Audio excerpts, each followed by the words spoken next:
Hello and good evening. My name is Amir and I'm from Group 7.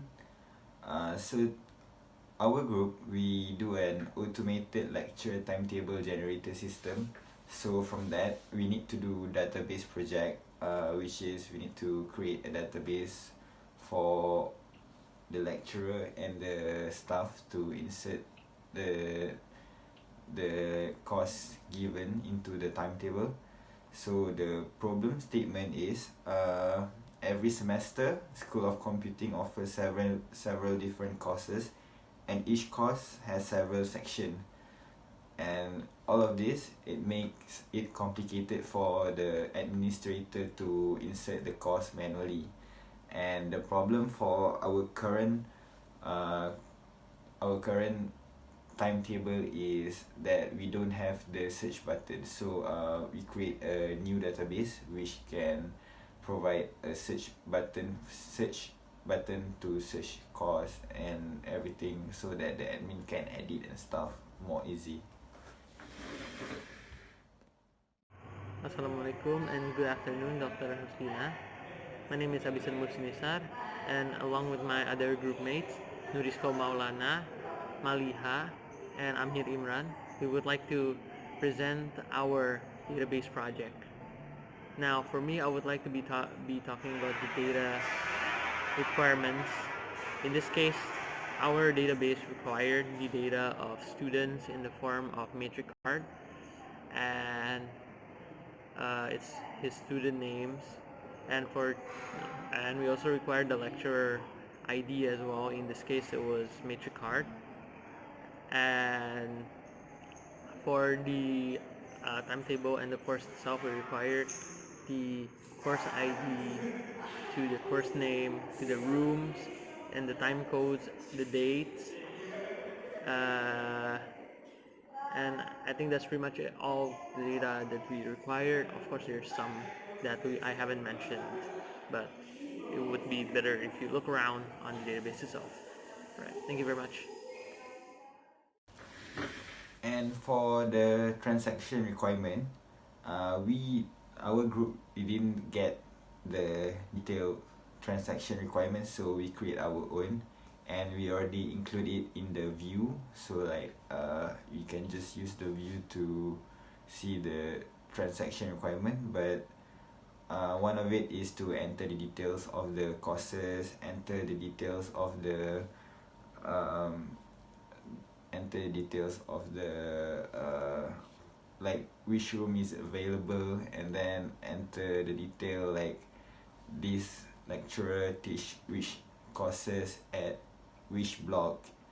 And then we can also view like which room is available at a certain time during that day. And that's all. And then like we can also list the details for the student that is in the courses. And lastly, we can check like which lecturer teach which courses at what place. So that one is our user transaction. For our ALTGS system. So in this ARD, we have user, timetable, student, lecturer, and staff course, and username. So by this, we have attached the assumptions in the report. Then again, for the derived relations for all user, as it is the mandatory and relation, so the user became just one relation which consists of students attributes and lecturers attributes in just one relation. And then assign is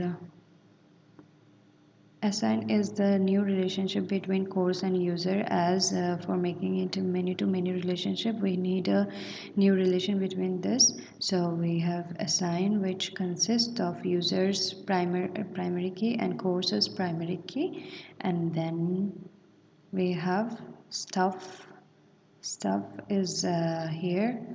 We can see that stuff has one to many relationship where stuff is the child. So stuff has the primary key of timetable, and then we have the timetable. Timetable is the same because it's the parent key for all the relations. And then course have one to many relation and one many to many relation. Here many to many relation nothing would be changed, but for the one to many relation there will be another course ID from timetable. So this is the derived relation. And for normalization in 1NF,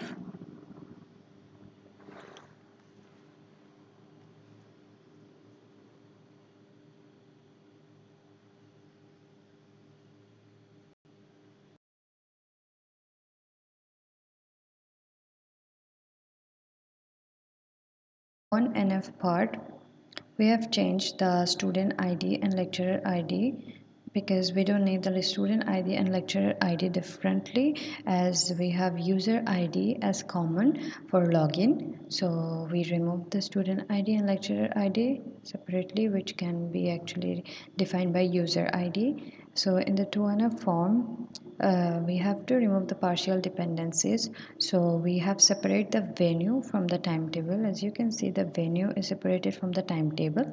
So the timetable is like venue in the room number is the primary key, and the block and department is partially dependent on the room number.